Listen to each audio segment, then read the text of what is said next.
expresidente Castillo carga ahora sobre sus hombros no una, sino dos prisiones preventivas. La primera por el delito de rebelión y conspiración y ahora otra por delitos como los de organización criminal y colusión. El Poder Judicial acaba de dictar esta medida en contra del exmandatario. Vamos a conversarlo con el doctor Eduardo Pachas, abogado del expresidente Castillo. Doctor Pachas, bienvenido a Sin Vueltas. Jorge, un honor estar en tu programa, a la orden y a la disposición en lo que usted crea conveniente. Muchísimas gracias, doctor Pachas. ¿Cómo toman desde la defensa legal y cómo toma el mismo mandatario esta decisión judicial? Bueno, nosotros hemos siempre postulado la teoría y hemos puesto un video de una declaración del presidente Otárola, premier de la señora Dina Boluarte, donde ordena públicamente y a nivel nacional que el Congreso y la Fiscalía y el Poder Judicial aceleren los casos de corrupción y que le metan preso al presidente Castillo porque saben que el problema del 7 de diciembre, que el Congreso se pronunció con 101 votos, cuando el artículo 89A del reglamento del Congreso señalaba que se tiene que tener los 4/5 del número legal de congresistas, esto es 104 votos. Entonces había dicho el señor Otárola, y ese video se lo he dado a su productora. Sí, en breve vamos a poder observarlo y escucharemos a Alberto Otárola. Públicamente dijo, como este señor se está yendo a la Corte Internacional, es probable que le den la libertad. Entonces tenemos que acelerar los casos de corrupción, porque en esos casos de corrupción no puede defenderse. Y eso es lo que ha pasado. Este es un mandato público de un funcionario político y mete preso al señor Pedro Castillo Terrones por un tema político y no jurídico. Entonces, que quede claro que el señor Pedro Castillo Terrones es un preso político y no es un delincuente. Y te lo voy a demostrar por qué. Sí. El Congreso ha denunciado algo que no existe en la legislación peruana. En rigor, y cualquier abogado que te escuche o nos vea, y cualquier juez, te va a decir lo siguiente: si tú no tienes autor, no puede haber cómplice. Sin embargo, el juez Checle le ha puesto 36 meses con el siguiente fundamento que vino del Congreso, lo repitió la fiscal y ahora el juez Checle ha dado 36 meses por autor de que el señor Castillo Terrones es cómplice de un autor del delito de colusión. ¿Quién es el autor? No se sabe. En la legislación peruana, si no sabes quién es el autor, si no tienes el nombre de ese autor, no puedes ser cómplice de nada. Y eso no existe en la legislación peruana. Pero otro aspecto fundamental, y con esto también, porque es matemático, es como 1 más 1 es 2. Es muy simple. El día 20 de febrero se formaliza por la fiscal de la Nación y se judicializa. El día 24, 4 días después, el juez autoriza la formalización y el día 28 se pide la prisión. Por tanto, el juez Checle, si usted escucha el audio, dice el día 24 de febrero se dio la autoritativa para que se autoriza la formalización. ¿Y cuándo fue la fecha que se pidió la prisión? No lo dice. Y no lo dice porque no les conviene. Fue el 28. Por tanto, del 24, el 25 no se pide prisión. El 26 no se pide prisión. El 27 no se pide prisión. Y cualquier juez en el Perú y cualquier abogado en el Perú te va a decir que si no hay pedido de prisión, opera la comparecencia simple. Entonces, Pedro Castillo Terrones tenía hasta el 27 de febrero, porque no se pidió nada de la Fiscalía, comparecencia simple. Por tanto, ya no cabía el pedido de prisión preventiva. Pero vamos a analizar los argumentos del juez. Y con eso termino. Del juez Juan Carlos Checle. A ver, mira, por favor. Ese tema del español, que el español tenía aparatos de chuponeo, aparatos que hasta el día de hoy no aparecen, y que el español iba a matar a la fiscal de la Nación, iba a matar a Marita Barreto, iba a matarlo a Colchao, que hasta el día de hoy, supuesta e hipotéticamente, ni una mosca le ha caído a ellos. Entonces, bueno, se evitó precisamente que el crimen se cometa. Eso es lo que señala la investigación. Bueno, yo he leído los documentos y eso viene del año pasado. ¿Por qué lo sacaron y allanaron en la madrugada? Porque no había en el pedido de prisión preventiva cómo demostrar la obstrucción de la prueba. La fiscal debatió que las pruebas va a obstruir las pruebas. Y yo le demostré que esas pruebas ya estaban actuadas, ya estaban puestas y no había obstrucción. Entonces nadie se habló del español y de este caso. Y cuando le dictan la prisión, por algo que no entró en el debate ni en el contradictorio, el juez habla del español. Y supuesto español que iba a chuponear, que tenía aparatos que hasta el día de hoy nadie los ha encontrado. Usted nos presenta un argumento político. Pero acá hay otro tema, y con esto termino. Sí, por favor. Hay un congresista de Luis Cambio Cordero Yontay. Ya, ese congresista no tiene ninguna relación con el presidente Castillo. Y por el contrario, ese señor ha ido al penal de Barbadillo, ha ido al penal de Barbadillo y ha ido a buscarlo y está registrado al presidente Fujimori. Entonces, eso es fundamental porque este es un tema que no tiene nada que ver con Castillo, sino con Cambio 90, que le están armando porque no tenían cómo demostrar la obstrucción para esto. Pero hay otro dato más. El presidente dio y dijo que se había pedido 500 millones el Congreso y que tenía que darle. Y salió el presidente del Congreso a decir a quién se le ha dado, cómo se le ha dado, que digan los nombres, las personas, etc. Y como dijo eso, le metieron 36 meses. Pero yo te voy a dar la primicia. ¿A quién le dio los 500 millones? Fue para aprobar el presupuesto y fue a la Comisión de Presupuesto. Y usted vea los papeles, analícelo. Usted como periodista independiente, joven, un periodista que busca la verdad, busque los papeles, cómo es que se dio 500 millones de soles coaccionado al presidente Castillo y que el presidente le dice a su ministro de Economía, ¿cómo usted está una semana y hasta ahora no se aprueba? ¿Pero qué congresistas lo coaccionaron al mandatario? Acá hay ¿Cuál es mandatario? Escúcheme, hay una comisión de presupuesto. Sí, claro, en el Congreso. Esa comisión de presupuesto quería 500 millones y se le dio 500 millones para que le dieran a todos los partidos políticos en obra y ellos se repartieron la obra de esos 500 millones. Entonces, ahí está la respuesta, ahí están los papeles, ahí está la firma, quién lo recibe, cómo se distribuyó, cómo llegó, cuándo llegó y cómo fueron las transferencias, porque todo eso es bancarizado, señor periodista. Entonces, ahí está la prueba, pero el presidente, por eso no van al Congreso o no lo dejan hablar, y si le ponen que sea vía Zoom, le cortan, no hay llamadas, se cuelga la señal. Doctor Pachas, por eso ahora lo estamos escuchando y vamos a, tenemos ya las imágenes con las declaraciones de Alberto Tarola, el premier con relación al caso de Pedro Castillo. Vamos a escucharlo porque es uno de los argumentos y el juez que usted no se está presentando. Pero vamos a escucharlo. Vamos a verlo y escucharlo, por favor. Pero en este caso, lo que nosotros advertimos es el intento de este señor de acudir a la jurisdicción internacional probablemente para pedir dos cosas: su libertad y su reposición como presidente de la República. Y lo digo porque, con conocimiento de causa, en la Comisión Interamericana de Derechos Humanos viene trabajando activamente un grupo de abogados de extrema izquierda que han defendido, digamos, improntas en otros países y que han estado dando sus vueltas acá por Barbadillo y que pretenden enervar la decisión soberana del Perú de haber, digamos, conducido una sucesión constitucional y la legitimidad del gobierno de la presidenta Boluarte. Entonces, es altamente probable que este señor presente una denuncia ante la Comisión Interamericana y una medida cautelar en ese sentido.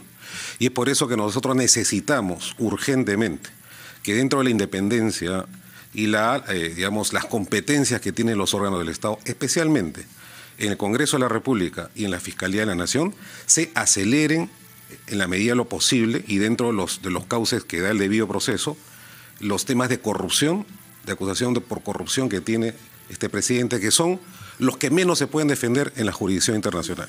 Porque lo que él va a plantear es un tema político, la defensa de sus derechos políticos y copiando una cautelar que ganó en su momento el expresidente Petro cuando era alcalde de Bogotá, va a pretender defender ante la Comisión Interamericana sus derechos políticos, cuestionar la prisión preventiva por el evidente golpe de Estado y el delito que cometió, y también cuestionar la sucesión constitucional. Entonces se nos va a abrir un escenario internacional.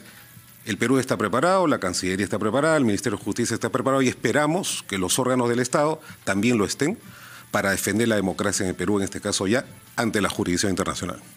Bien, Alberto Otárola, el jefe del gabinete, premier, dio estas declaraciones al programa Ampliación de Noticias de RPP el 17 de febrero. Usted señala que estas declaraciones, doctor Pachas, demuestran un cierto manejo político de la situación jurídica del exmandatario Pedro Castillo. Esto es una prueba irrefutable que el presidente Castillo es un preso político, no es un delincuente, sino que el señor Otárola ha ordenado en señal abierta a la Fiscalía y al Congreso que los casos de corrupción, porque no se puede defender, es que tienen que señalarse. Y sabe perfectamente que nunca tuvieron los 104 votos como lo ordenaba el artículo 89A del reglamento del Congreso. Tenían que tener 104 votos, le pusieron 101 y se tomaron la foto, se sonrieron y lo sacaron y lo enmarrocaron y lo mandaron al detenido.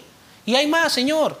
Cuando estuvo detenido, hubo un policía que tuvo que ser parado por un general para impedir que lo atropellaran, que lo golpearan, y estuvieron presentes todos. 2 generales impidieron. Ese señor era el coronel Colchado. Eso también tiene que serse señalado. ¿Por qué no quieren que el presidente hable y se le tome de una declaración? Pero hay más, señor. Acá este tema, según la ley, y yo le hablo de la ley, el artículo 268 señala 3 requisitos. Graves y fundados elementos, una pena mayor a 4 años y que no haya el peligro de fuga ni obstaculización. Y ahí vamos a detenernos, por favor. En ningún momento vamos a dice detenernos. como el juez requisito... Juan Carlos Checle ha dicho que efectivamente hay fundados elementos de convicción, graves y fundados elementos de convicción que demostrarían la aparente culpabilidad del exmandatario. Lo ha dicho entre sus argumentos. Pero también ha dicho, y no ha dicho nada del video. ¿Ese video existe o no existe? ¿Lo vio el Perú o no lo vio? Por supuesto que lo vio. Lo vio el juez Checle, lo vio la fiscal en la audiencia, porque yo lo puse y se puso. Se ha pronunciado si ese video tenía referencia o no. Se ha pronunciado como un político, el premier de un país que ha entrado, esta señora Dina, con 101 votos, cuando el artículo 89A del reglamento le prohibía. Y sin embargo, y ellos dicen y saben que son conscientes de que lo que han hecho es ilegal y los jueces internacionales lo van a ver. Usted habla de argumentos políticos, pero incluso la misma presidenta Dina Boluarte, doctor Pachas, en este momento está siendo investigada por el Ministerio Público por el delito de genocidio, nada más ni nada menos. Señor, entonces, ¿usted cree que hay investigación también contra la presidenta? Pero usted, que es un periodista joven y experimentado, señor, ¿realmente una investigación? ¿Cuántos presos hay? Ni uno. ¿Cuántas armas se han tomado para que le pasen la pericia? Pero yo le hablo de investigación y el expresidente Castillo también en este momento está siendo investigado. Entonces, pero, ¿dónde está el camino político que usted señala? El camino político es porque jamás en un proceso penal un funcionario político puede pronunciarse públicamente y decir públicamente que el Congreso y la Fiscalía tienen que acelerar los casos de corrupción. Jamás. Eso no existe. Entonces, cualquier juez en el Perú o en el extranjero vea eso, este es un tema netamente político, no es jurídico. Y le voy a decir más, la Fiscalía presentó por escrito el pedido de prisión preventiva y puso ¿para qué quiero 36 meses? Nunca dijo nada, nunca dijo necesito tal prueba, nunca. Y en el debate oral, yo lo leí y le dije ¿para qué quiere 36 meses? Porque eso se llama racionalidad, proporcionalidad, necesidad del tiempo. ¿Para qué quiero 36 meses? Y no había dicho para nada. Y en el debate oral dice, necesito pericia, necesito contratos, necesito ver determinadas cosas. Eso no lo había dicho.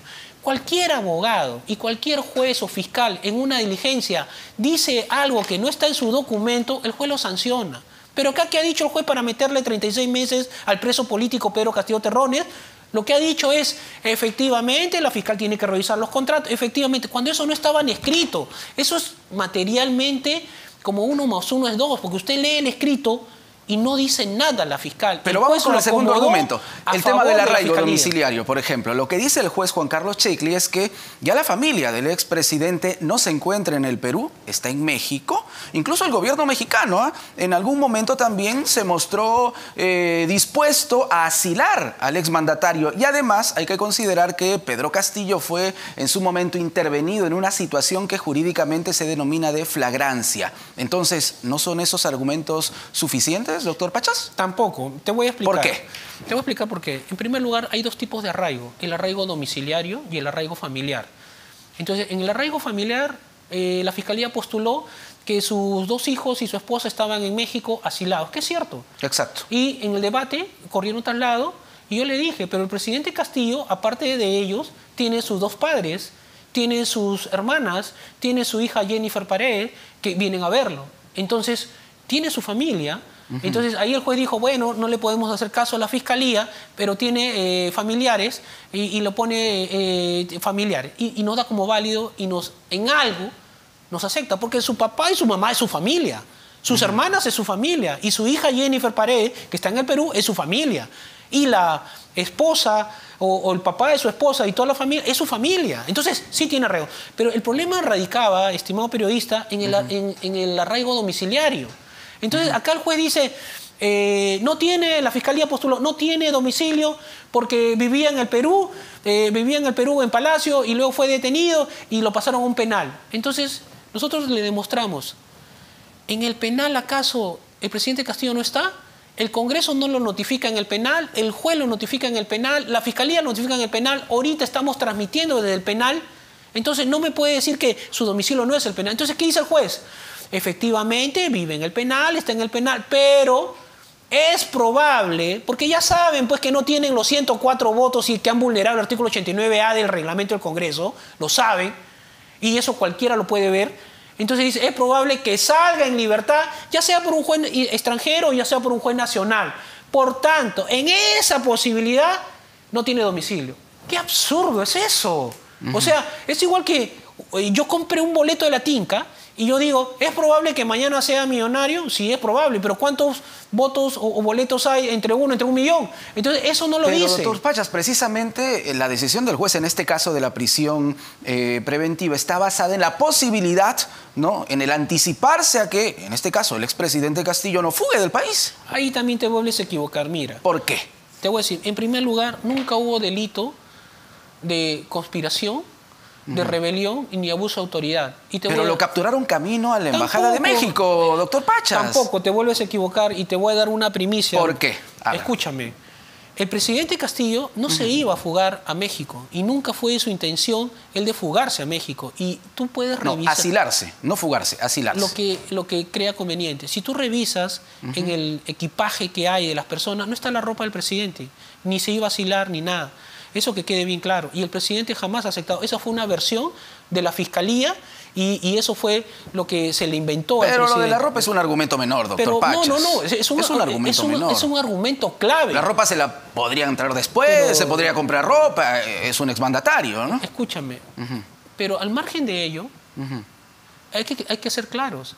Si el señor, en el supuesto hipotético de lo que dice la fiscalía y que tú lo has tomado, el señor se estaba yendo a asilar a la Embajada de México, no hay delito, porque en el Código Penal peruano, y si somos hombres de derecho, el artículo 17 del Código Penal utiliza la figura de la tentativa imposible o el delito imposible o que no existe. Por tanto, si yo me voy a sacar las armas y levantar en armas para detener, disparar o hacer algo, yo podría decir que está ejecutando el delito y no lo llevó y está en el grado. Pero si yo me voy a asilar a una embajada como de México, entonces no me estoy yendo a sacar las armas. Pero es que el delito, entonces, vamos... ya el anuncio de un, en este caso expresidente, ¿no?, sobre un fallido golpe de Estado, que va a tomar las instituciones, eso de por sí ya es un delito, doctor Pachas. Tampoco, y te explico por qué.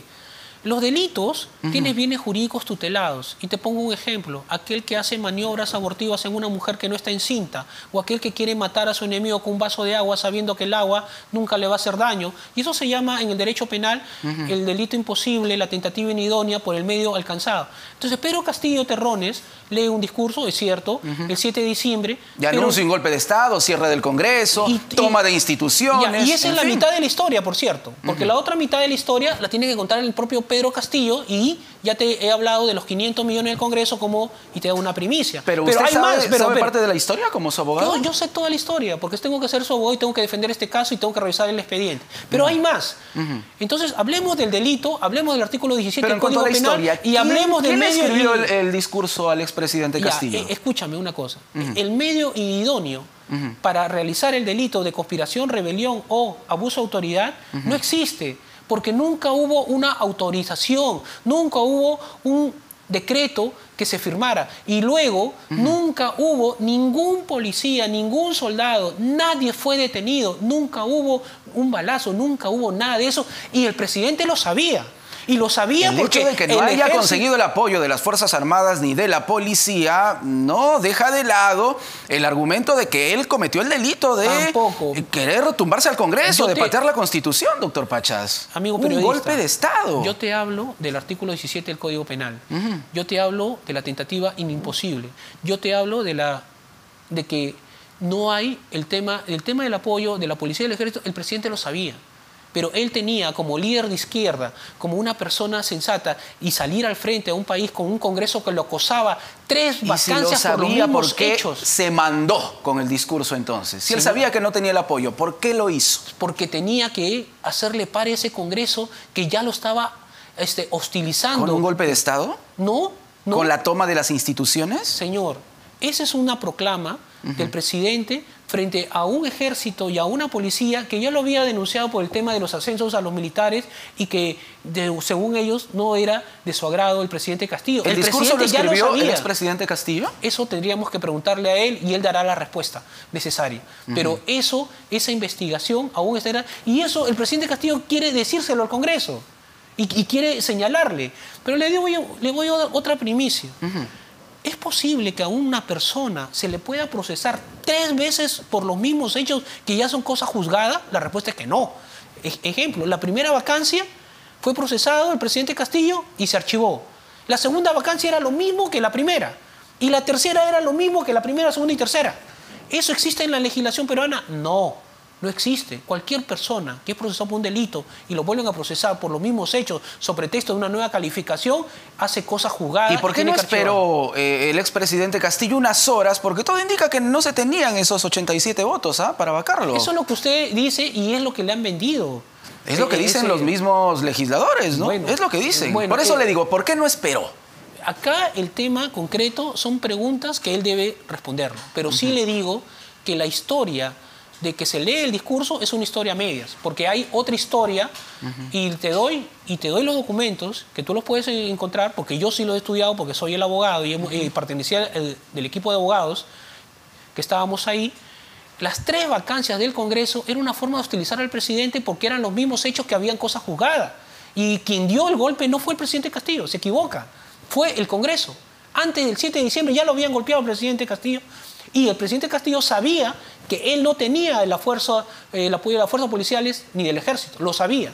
Si él sabía, le reitero, doctor Pachas, entonces, ¿por qué leyó ese discurso y anunció cierre del Congreso? Porque él solo no lo podía hacer, obviamente. Porque era una proclama de un líder de izquierda en la línea de que tiene un Congreso de ultraderecha que desde el primer momento en que asumió, es que el 28 no era solo de julio de izquierda, doctor Pachas, él era el presidente de la República. En efecto, pero frente a un Congreso que todas las semanas le sacaba, le vacaba a sus ministros, que toda la semana lo hostilizaba, que le metía todas las denuncias que podía. Aquí salía un caballo y de forma casual golpeaba a un transeúnte, el ministro era citado y lo votaron. Y acá, en el gobierno de Dina, 60 muertos y hasta el día de hoy ni un ministro ha sido votado. Al la señora Congreso Dina se le pueden achacar muchas cosas. Ahora mismo el ministro del Interior, Vicente Romero, tiene que afrontar una moción de censura. El tercer ministro del Interior de esta gestión de Dina Boluarte. ¿Y lo han censurado? Esperaremos la decisión del Congreso. Muertos. Esto está en investigación y lo hemos dicho. Heridos, la presidenta está también en medio de una investigación. Está en una investigación que no hay ni un solo detenido, que no han sacado las muestras de los fusiles, que no han homologado las balas que han encontrado en el cuerpo de las víctimas con los fusiles que dispararon. Pero eso no quita lo otro, una cosa no quita lo otro, sí, doctor quita Pachas. Lo otro, porque no estamos... quita lo otro. Bueno, a ver, hablemos como abogados y desde el punto de vista jurídico. Si estamos en un Estado de Derecho, donde la ley es que todos los ciudadanos tenemos que sometámonos a la ley. En el Código Penal peruano existe la figura que tú puedes ser cómplice de un autor que no existe. No hay en la legislación peruana ello, eso no existe. Pregúntele usted a cualquier abogado. Lea usted la autoritativa del Congreso. La autoritativa del Congreso al presidente Castillo dice cómplice del delito de colusión. ¿Y quién es el autor? No lo pone a Silva, no lo pone al señor Heiner Alvarado, no lo pone a nadie. Yo he visto acá a un abogado, Jefferson, que ha declarado y dice, y habla, y muchas cosas. A ver, que lea, pues, y pregúntele si en la legislación peruana un autor que no existe tiene un cómplice que le ponen el nombre. Eso no hay. Y si no hay, el Congreso lo hizo, la Fiscalía lo repitió y el juez le da 36 meses por un delito cuya figura no existe en la norma penal peruana. ¿Qué van a hacer como defensa legal, doctor Pachas? ¿Van a apelar? ¿Qué van a hacer? En primer lugar, presentar ese video en todos los expedientes que tiene. En segundo lugar, señalar algo concreto. El presidente Castillo es un preso político. En tercer lugar, interponer el recurso de apelación, el recurso de casación, el recurso de habeas corpus, los recursos ante los jueces nacionales y los jueces que tengan que realizarse. ¿Se siente derrotado el expresidente Castillo? ¿Se siente derrotado? El presidente Castillo es un hombre valiente, fuerte, es un líder de izquierda y sabe que aquel que se mete en política tiene que tener los juegos de la política, que algunos son sucios, otros son limpios, pero al final la verdad está a nuestro lado y la ley también. Los que tienen que esconder a los 60 muertos, los que tienen que inventar que no hay 104 votos, los que tienen que ordenar públicamente, es el gobierno de Otárola con la señora Dina. Ellos son los que están preocupados porque no han hecho las cosas bien. Vacaron a una persona cuando no tenían los 104 votos, con el artículo 89A del reglamento del Congreso lo exigía. Pachas, vacaron a una persona con Castillo 3... se vacó solo. Te equivocas. Se vacó solo al intentar dar un golpe de Estado, doctor Pachas. Pero te estoy señalando y te estoy explicando que habían 4 mociones de vacancia, la cuarta no fue ni escrita, no hay 104 votos y hay 101, que habían 3 vacancias anteriores por los mismos cosas jugadas. Te agrego más, cosa que no debería decirlo, pero ya que me preguntas, había un pronunciamiento de la ONU y de la OEA que señalaba todo ello y que fue al Congreso de la República y la OEA le dijo al Congreso, ya no hagan ustedes ni judicialicen la Fiscalía, ni judicialicen, pero hay más, los medios de comunicación. En ningún lado del Perú ni del mundo, ni en 200 años de historia en el Perú, a un presidente salía un programa de televisión un domingo y el lunes el fiscal iba a romperle la puerta a Palacio de Gobierno, como lo hicieron en el caso del presidente cuando quisieron detener a Jennifer. Fue ese señor colchado y entró a todo Palacio sobre pretexto. Pachas, es que las acusaciones son bastante graves. Estamos hablando de jefe de una organización criminal. Juan Silva está fugado, doctor Pachas. ¿Usted sabe qué cosa es una organización criminal? Yo te voy a responder como abogado. ¿Qué es una organización criminal? La organización criminal nace en la Convención de Palermo y nace para las mafias sicilianas, narcotráficos que habían matado, grupos terroristas que habían matado, etc. Entonces, esa es una organización criminal y nace en la historia. Pero todo eso está investigando. Está el Español, por ejemplo. Se habla de que tenía crímenes planteados también. Español que ¿Sabía el expresidente Castillo? Eso se tendrá que investigar, por lo menos. Y qué raro que el Español salga un día antes que el juez tiene que resolver un tema, que no había obstrucción de la justicia. Nunca salió el Español, dijo que iba a matar Ese tema a la del fiscal. Español se sabía desde hace mucho, doctor Pachas, hace mucho tiempo. Se sabía desde hace mucho. Y salió un general de la Policía Nacional, Hernani, ex ministro del Interior del gobierno aprista, y le dijo públicamente al señor Colchado, póngase a trabajar y no se victimice. Aquel que es amenazado por una acción criminal, lo matan y punto. No venga a engañarnos. Así le dijo general Hernani, jefe. Usted habla de victimización, pero el expresidente Castillo se especializó durante todo su gobierno en victimizarse. Ahora mismo, cuando habla ante el juez, se sigue victimizando. ¿Por qué no presenta argumentos jurídicos, legales? Bueno, ya te he explicado que en la legislación peruana, si no existe el autor, no puede existir el cómplice. Ya te he explicado que en la legislación peruana los delitos de crimen organizado nacen en la Convención de Palermo, que son violentos, y acá no hay nada de violencia. Y supuestamente para acomodar esa figura aparece el Español chuponeando con aparatos que hasta el día de hoy no encuentran, con grabaciones que hasta el día de hoy no encuentran, con situaciones que tenían... Entonces, ¿por qué no se da cuenta? Y ponen a un congresista que supuestamente era el infiltrado, el topo, que iba a verlo al penal al señor Fujimori y que es de cambio 90. ¡Qué coincidencia! Eso no lo analiza, no usted lo ve. Y el juez, cuando dicta la prisión preventiva, habla el español, cuando ni el fiscal ni la defensa hablamos el español, porque ese día nadie sabía que existía. Y no había cuento en esa línea. Entonces, acá las cosas tenemos que ver en su debida dimensión y tenemos que ver el bosque y no el árbol, estimado periodista. Pero le voy a decir más. Sí, para finalizar, por favor. En el crimen organizado y organización criminal tienen que haber 4 características. 1, el mandato del jefe hacia la organización. El mismo fiscal cuando ha señalado que el señor de Petroperú, Abimael, Samir Abuyadet, gana la licitación, el fiscal nunca dice que el señor presidente dio la orden para que gane. Si usted lee y le dice al juez, no existe la orden. Entonces, ¿cómo ganó? Bueno, hay señales y hay un procedimiento, pero jamás dijo la orden. Lo que dijo es, el presidente recibe en el despacho presidencial. El despacho presidencial tiene 5 ambientes. Tiene la sala Bolognesi, donde está el presidente y tiene su oficina, está sentado usted y ahí lo recibe. Pero existe la sala Grau, la sala Quiñones, la sala Salón de Embajadores, etc. Yo he ido a verlo al presidente varias veces, he estado 5 horas, 6 horas, nunca me recibió ni un minuto, porque estaba trabajando. Y era así, y estuve sentado en la sala Grau, en la sala Quiñones, nunca me recibió. Entonces, cuando usted ve en la puerta, hay 6 horas o 7 horas que he estado, pero nunca estuvo un minuto. Entonces, cuando acá viene y por el tema de Petroperú dice, el 18 de octubre del 2021 se reunió en el despacho. El despacho es una cosa que tiene 5 ambientes y ahí no entra ni el premier. Y ya le he dicho que en el ambiente Bolognesi, nunca dijo la fiscal que se reunió en la sala Bolognesi y nunca dijo la fiscal en la formalización ni en el pedido de prisión que el presidente da la orden para que se hagan las bases y que gane el señor Buyadet. Y en el caso de Tarata, hablemos de Tarata, sí, le imputan de que él pone a los funcionarios y que este comité de elección le da la buena pro al consorcio Tarata 3.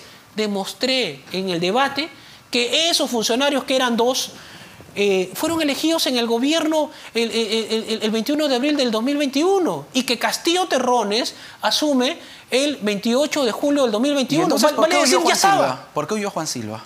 Eso preguntamos a Juan Silva. Esa es una historia de él. ¿Pero por qué huyó Juan Silva? Si todo está tan claro, doctor Pachas. ¿Por qué huyó Juan Silva? Bueno, yo no podría responderte porque no soy abogado de Juan Silva y no he hablado con Juan Silva, pero yo sí he hablado con el presidente y he visto el expediente y he estado en el debate.